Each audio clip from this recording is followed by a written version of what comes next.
Gold, trusted gold buyers. మీరు తాకట్టు పెట్టిన బంగారాన్ని విడిపించి అక్క జ్యోతిలక్ష్మి గారితో మీకు మాటలు లేనప్పుడు బాధపడ్డారా? కొంచెం వయసు వచ్చినప్పుడు బాధపడ్డాను, కలవాలని. అది ఏం చెప్తుందో అలా పెరిగిపోయింది కదా. తర్వాత పిలుస్తారు. మా అబ్బాయి బర్త్డే కూడా వచ్చింది, చనిపోయే ముందు 2 years ముందు నా ఇంటికి వచ్చేదాన్ని. తన వీడు వచ్చి నాకు కారు కావాలి, ఇలా సౌత్ ఇండియా ఫిలిం ఇది మీటింగ్ పెట్టారు అంటే నేనే దిగి వచ్చేదాన్ని. నేను చెప్పాను, విషయాలకు వెళ్ళవద్దు, రాధిక గారికి వెళ్ళవద్దు, మనం మధ్యలో ఉన్నాం, ఎవరు కావాలో అక్కడ మనం వెళ్ళి వేసుకుంటాం, అంతే కదా, బయట చెప్పవద్దు అంటే. లేదు నేను వీళ్ళకి వెళ్తానని ధైర్యంగా వెళ్ళింది. నేను ఇద్దరికి వెళ్ళలేదు, నాకు మనసులో ఏ పడిందో అదే వేశాను అంతే. అదే అక్క కొంచెం ధైర్యంగా ఫోర్స్ చేసింది, ఇవ్వండి నేను చెయ్యను అదని. నేను అలా కాదు, మాస్టర్ ఏం చెప్పినా చేస్తాను. వాళ్ళు చెప్పేస్తారు జూనియర్ ఆర్టిస్టులు, అమ్మ మీరు వచ్చారా, నా 1 రోజులో 2 రోజులు అయిపోతుంది, లేకపోతే ఇంకొక పిక్చర్ మేము కార్డ్ షీట్ ఇచ్చాము అన్నారు, ఇంకా ఎన్ని షాట్లు ఉన్నాయి అని అడుగుతారు. ఒక 1/2 hourలో అయిపోతుందండి అంటాను. సో ఒక కుటుంబంలా ఉంటాం.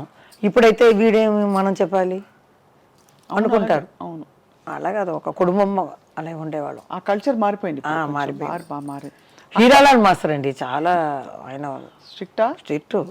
రిహర్సల్ చేసేటప్పుడు ఫుల్గా చేయాలండి సాంగ్. ఒక్క తప్పు చేస్తే కూడా ఫస్ట్ రిహర్సల్ మా అమ్మ వెంటనే నీళ్ళు ఇస్తుంది, నీళ్ళు గిల్లు తాగకూడదు పొట్ట వస్తుంది అంటారు. అలా కష్టపడితేనే ఇంకా మనం ఇలా బాగా చేసేవాళ్ళు. ఎన్ని గంటలు ప్రాక్టీస్ చేసేవారు ఆ రోజుల్లో? ఆ రోజులు షూటింగ్ ఏదైనా పిక్చర్ ఉంటే వాళ్ళ ఇంట్లో హీరాలాల్ మాస్టర్లో ఇంట్లోనే హాల్ ఉంది, దాంట్లో పెట్టేస్తారు. తర్వాత ఇంగ్లీష్ పిక్చర్ షాలిమార్, ఆయన మొత్తం ప్యాకేజ్ లాగా తీసుకున్నారు. జయమాలిక్ ఎంత గ్రూప్స్ అంతమంది. కృష్ణ షా అని ఆయన అమెరికాలో చదివేవారు. అది హిందీలో ఇంగ్లీష్లో కూడా అక్కడ రిలీజ్ అయింది అమెరికాలో. ఇప్పుడన్నా మామూలు అయిపోయింది అమెరికాలో రిలీజ్ అవటం. ఆ రోజుల్లో పెద్ద విషయం అక్కడ రిలీజ్ అయింది. కృష్ణ సార్ కూడా లాస్ట్లో వెళ్ళేటప్పుడు ఏదో ప్రజెంటేషన్ ఇచ్చారు, చేతులు ముప్పి ఇచ్చారు, అది పెద్ద విషయం అప్పుడు. ఏమ్మా చేతులు ఇచ్చేశారు అని. నేను ఇప్పుడంతా ఇక్కడ కూడా ఇస్తున్నారు, కాలం మారిపోయింది కదా. అవునవును, అదే అక్కడ ఇచ్చేసారు. ఆయన చాలా చక్కగా చేశారని ఆయన కూడా ఇది చేశారు. అప్పుడంతా ఈ చెప్పలేదు, ఆ ఎండ 5 కెమెరా అక్కడ దూరంగా, బాబోయ్ 5 కెమెరా 100 మంది ఒకేసారి ఆడాలి. ఎండ ఎండ ఎండ. అప్పుడంటే పల్లెటూరు అంటే ఈ చెప్పలు కూడా వేయవద్దు, వేస్తే అంతే. ఉండేవాళ్ళు ఆ కోవూర్లండి నీళ్లు పోస్తారు, ఆ రిఫ్లెక్షన్ కెమెరా మీద పడుతుందని నీళ్లు వేసేసి మమ్మల్ని ఆడమంటారు. అమ్మ బాబోయ్, చాలా కష్టం అప్పుడు. కాదు, అంత కష్టపడినందుకు మీకు ఏంటి ఫలితం అంటే?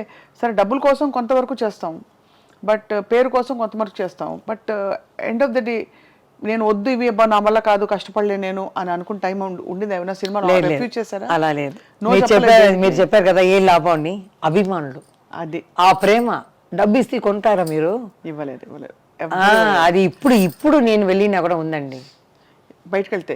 ఇప్పుడు నేను ఇంటర్వ్యూ ఇచ్చాను కదా, కింద అంతమంది చూసి అమ్మ ఎంత లెజెండ్, అలాగే ఉన్నారు తల్లి, నీలాగా ఇంకా ఎవరు రాలేదు, హీరోయిన్స్ అన్నా వస్తున్నా కూడా నువ్వు వచ్చి చెయ్యాలి, క్యారెక్టర్ అయినా చెయ్యి, రావాలి, మిమ్మల్ని చూడాలి, లేకపోతే టీవీలో అప్పుడప్పుడు మాకు కనిపించు అని పెడుతున్నారు. అది చదివేసి నాకు ఏడిపి వచ్చేసింది. అది చాలా ఆశ్చర్యం, మంచిది కూడా. ఎందుకంటే పెద్ద నటులకి కూడా కుదరనివి మీరు డాన్సర్గా ఉండి ఆ పేరు సంపాదించుకున్నారు అంటే అంత సుస్థిరంగా మిగిలిపోయారు మీరు. అంటే వాళ్ళు మర్చిపోలేదు, అందరినీ పెట్టుకున్నారు. ఏంట్రా మనీ 28 years అయిపోయింది, బాబుకే 27 అయిపోయింది, వీళ్ళు ఇంకా జ్ఞాపకం పెట్టుకున్నారంటే వాళ్ళు పెట్టిన తర్వాత ఇప్పుడు చూశాను సత జయంతిలో ఎంతమంది చూసారని. నాది మొత్తం 12 lakhs చూసి ఉన్నారు 2 weeksలో. సరే అప్పుడు కింద వేసారు అని చూశాను. అమ్మ తల్లి మిమ్మల్ని చూసింది, ఎంత చక్కగా ఉన్నావు ఆ పార్టీ చీర కట్టుకొని అని. చంద్రమోహన్ గారు ఆ మాట అన్నారు కదా, పట్టు చీరలు కట్టుకుని ఎంత చక్కగా ఉంది, మనం అలా చూపించలేకపోయాం మన జయమాలిని గారిని అని. మీకు ఎప్పుడైనా అనిపించిందా, అయ్యో నేను ఆ రోల్లో ఉండుంటే బాగుంటుంది, ఇది నా స్పెషల్ ప్లేస్, ఇది ఎవరు తీసుకోలేరనిపిస్తుంది? అంటే మేము ఆ వృత్తిగా చూసాం, ఆ దేవుడి ఇచ్చిన వృత్తిగా చూసాం కాబట్టి ఏది చెడ్డ ఏ మంచిది ఏమీ లేదు. కానీ చీరల్లో కూడా సెక్సీగా చూపించారు మన బాబినీడు గారు. అంటే బ్రాహ్మణ అమ్మాయిలాగా తడిపు కుంకుమ అని పెట్టుకొని తలకు పోసుకొని దాంట్లోనే ఒక సాంగ్ పెట్టారు. ఆయన వెరైటీగా చాలా బాగా తీసేవాళ్ళు, చాలా పిక్చర్లు బాగుంటాయి. మీరు అక్క ఆ. మీ ఇద్దరు డాన్స్ స్టైల్లో ఏమైనా డిఫరెన్స్ ఉందా? మూవ్మెంట్స్ లో నేను లేకపోతే చెప్పాలంటే facial నాకన్నా హైట్ అక్క. మీరే హైట్ చాలా. అది మీకు నేను నిజం చెప్పాలి కదా, నా మనసు నిజం చెప్పాలి. హైట్ అక్క. తర్వాత ఈ షేప్లో ఇంకా కొంచెం లోపల వెళ్ళి వస్తుంది. అమ్మాయి మెయింటైన్ చేసింది, నేను మెయింటైన్ చేయను. ఏది కావాలంటే అది తినేస్తాను. తెలీదు. ఆమె 16 yearsలో వస్తుంది, నేను 13 yearsలో వచ్చాను. అక్క మెయింటైన్ చేసేవారా? ఫుడ్ అంటే బియ్యం తీసుకోరు, ఏదైనా ఫిష్ అయినా ఏదైనా ఒక ప్లేట్ ఫుల్గా పెట్టి తను తింటుంది. ఓన్లీ ప్రోటీన్ ఎక్కువ. ప్రోటీన్ ఎక్కువ. No rice. మీరు? నేను అది కాదు, బిర్యానీ అంటే బిర్యానీ, స్వీట్ అంటే స్వీటు. నేను పిక్చర్ చూడలేదు కదా, చూసి ఉంటే అమ్మో అనేది. ఇప్పుడే నేను 6 kg తగ్గించాను. చాలా తగ్గారు మీరు అంటే లాస్ట్ మిమ్మల్ని చూసినప్పటి నుంచి. అవును. ఇప్పుడు ఇదంతా ఇంత బ్యూటిఫుల్ కెరియర్ మీరు ఇంత అందగత్తే, ఇంత మిమ్మల్ని డైరెక్ట్గా సెక్స్ బాంబ్ అన్నారు, సెక్సీ అని. మీరంటే చాలా మంది మనసుపడి ఉంటారు కదా. చాలా మంది పెళ్ళి అయిన వారు, పెళ్ళి కానివారు. అది నాకు కూడా కొందరిని నచ్చింది. కానీ ఏదైనా నేను ఒక డైరెక్షన్ పెట్టుకుంటాను. ఒక బీచ్, దాంట్లో మనం లవ్, నాకు నచ్చిన వారు మాలిని అని వస్తున్నారు, జయమాలిని అని. ఇటు చూస్తే మా అమ్మ, నాన్న, సిస్టర్, బ్రదర్స్ అని జయమాలిని అని వస్తున్నారు, జయ అని. ఆ డైరెక్షన్ చూసేటప్పుడు ఇదే మనకు కావాలి, ఇదే కుటుంబమే. ఇది మాకు రాలేదు, ఇది అదంతా అబద్ధం. మనసు పీకుతుంది కదా ఎవరికైనా. మీకైనా ఒక 18 yearsలో ఒక కళ్ళు మాత్రం తిరుగుతుంది, హార్మోన్స్ వీడు అని వెళ్తుంది. 18 కాదు, పైన 13, ఇప్పుడు 980sలో వస్తుంది. 18, నేను ఇలా చూస్తాను, అలా చూస్తాను. కానీ కొంచెం వివరం వచ్చిన తర్వాత నేను ఒకరిని లైక్ చేశాను, కానీ ఈ స్క్రీన్ నేను పెట్టుకున్నాను. ఎందుకు? మామయ్య డైరెక్టర్ కదా, డైరెక్టర్ పెడతాను. పెట్టేసి మనకు కుటుంబమే కావాలి. బట్ అది ఉంటే కుటుంబం ఉండదా? లేదు, వాళ్ళకి ఇంకా 3 అన్నయ్యలకి పెళ్ళి కావాలి. అమ్మ కూడా ఇప్పుడు చనిపోయేటప్పుడు నాకు కొంచెం డబ్బు వచ్చినట్టు ఇల్లు కొని పెట్టేసి వెళ్ళింది. మంచిది. సరే, ఎవరికైనా ఎవరని రాసి ఉందండి, అంతే. అది ఓకే.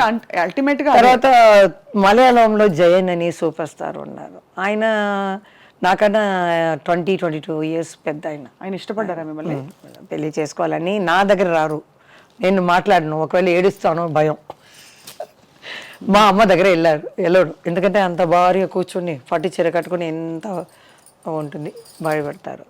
తర్వాత మా సిస్టర్ వస్తుంది కదా, తన దగ్గర చెప్పారు మరి అందరూ ఇలా వచ్చి, జయమాలి మీ కుటుంబాన్ని నేను చూసుకుంటున్నాను, ఆ అమ్మాయిని నేను పెళ్లి చేసుకుంటాను అని చూసి ఇల్లు కూడా చూపించారంట. ఈ 5 years ముందే చెప్పింది ఆ అమ్మాయి. సరదాగా మాట్లాడేటప్పుడు ఇల్లు కూడా చూపించి, పాముగా ఎదురుగానే చూసించి, ఈ ఇల్లు నేను జయ కుటుంబం ఇది నడుస్తామని.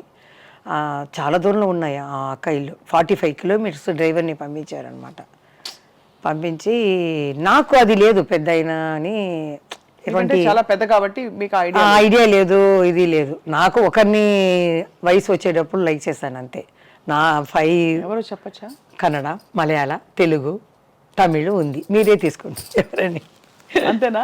అంతే. 4 భాషలు. నాకేంటంటే మనం పొయ్యే లోపల అది మన మనసులోనే ఉండిపోతుంది కదా, చెప్పాలి. వాళ్ళు అడిగారు, మనం జవాబు చెప్పకుండా వెళ్ళిపోకూడదు. చని లోపల మనం ఎక్కడైనా చూస్తే చెప్పేయాలి. ఏమని? భారం, నేను లవ్ చేశానని. అది కదా కరెక్ట్ కదండి. నేను లవ్ చెప్పి మిమ్మల్ని అడుగుతున్నాను ఒక క్వశ్చన్. ఎందుకు నచ్చుతున్నారంటే మీరు ఇంత ఓపెన్ గా, ఇంత చిన్నపిల్లల, ఇంత బంగారలా చెప్తున్నారే మీరు. తప్పేమీ లేదండి, లవ్ అనేందుకు ఎవరికైనా వస్తుంది. కొంతమంది వచ్చేసి నాకు అలా లేదు, నేను అలా కాదు అని లేదు. ఎవరికి హార్మోన్స్ వల్ల వస్తుంది 18, 13, 17 yearsలో. తర్వాత నన్ను చూసి ఒక 12 yearsలో మా అమ్మ, అప్పుడు నీళ్ళు కష్టం చిన్నప్పుడు, 12 yearsలో ఇలా బిందిలో నీళ్ళు ఎత్తే ఐరన్ మ్యాన్ ఒక అబ్బాయి పాట పాడారు, తమిళ పాట, ఏదో రవిచంద్ర పాట.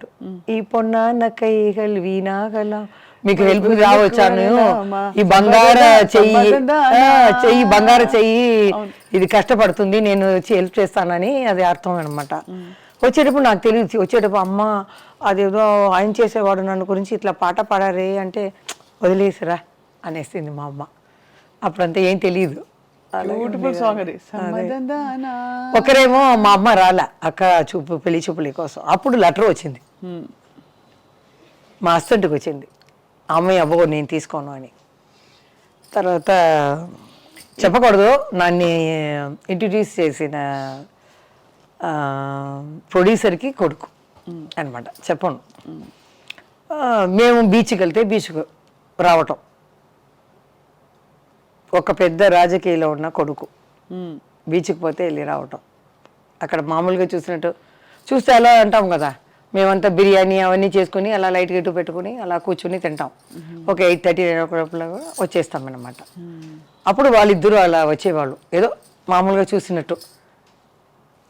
ఇలా అంటాము, ఎలా ఉన్నారమ్మా అలా అంటారు.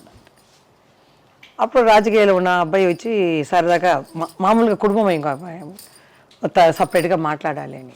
అమ్మ కూడా ఏం లేదు, అప్పుడు ఏం తెలియదు. వెళ్ళి అక్కతో వెళ్ళి మాట్లాడరా అంటే నేను వెళ్ళను, భయం నాకు.